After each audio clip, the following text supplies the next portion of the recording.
Aujourd'hui, nous abordons une controverse qui fait grand bruit au Maroc. Une méthode d'enseignement innovante divise l'opinion publique et suscite de vives discussions. Au cœur de ce débat se trouve une enseignante marocaine connue sous le nom de Mo Saïf. Elle a su captiver l'attention de tous avec ses méthodes peu conventionnelles. Sa particularité ? Elle utilise le chant et la danse pour expliquer ses leçons aux enfants. Une approche qui sort des sentiers battus et qui ne laisse personne indifférent. Ces vidéos virales ont accumulé plus de 100 millions de vues sur TikTok. Une popularité qui témoigne de l'impact de ces méthodes sur un large public. Mo Saïf a adopté une approche interactive et ludique pour captiver l'attention de ses élèves. Elle transforme chaque leçon en une expérience unique et mémorable. Imaginez un cours de mathématiques ou de sciences transformé en spectacle musical et chorégraphié. Les enfants participent activement et apprennent en s'amusant. Certains y voient une véritable révolution éducative. Pour eux, cette méthode est une bouffée d'air frais qui pourrait bien redéfinir l'enseignement traditionnel. Pour eux, cette méthode s'adapte parfaitement aux capacités des enfants et simplifie l'apprentissage.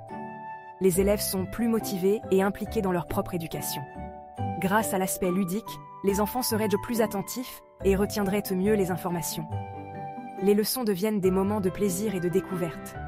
Cependant, tout le monde ne partage pas cet enthousiasme. Certains parents et enseignants expriment des réserves quant à l'efficacité de cette méthode.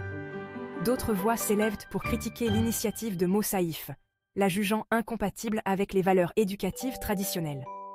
Ils craignent que cette approche ne soit pas durable à long terme. Ils s'inquiètent que les distractions visuelles et sonores détournent les enfants du contenu essentiel des leçons. Les élèves pourraient se concentrer davantage sur le spectacle que sur l'apprentissage. Cette méthode manquerait, selon eux, de sérieux et pourrait nuire à la qualité de l'enseignement.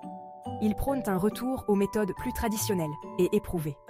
La polémique a pris une telle ampleur qu'elle s'est invitée sur les réseaux sociaux, dans les médias et même dans les cercles politiques du pays.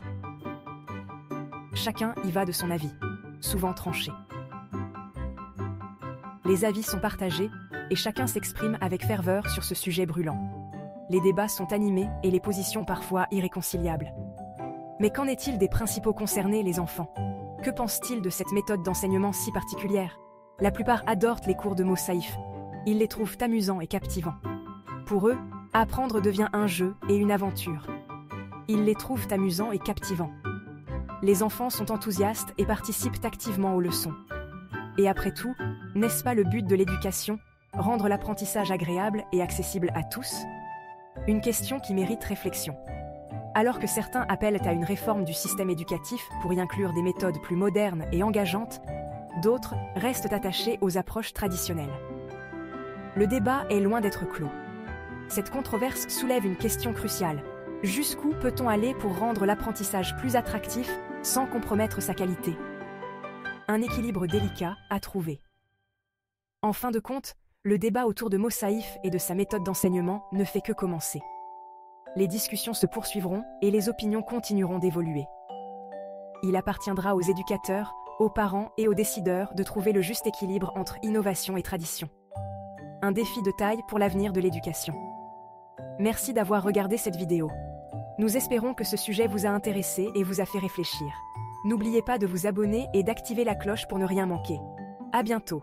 Restez connectés pour plus de contenus passionnants. Sous-titres mot à mot et watermark NBprof seront inclus.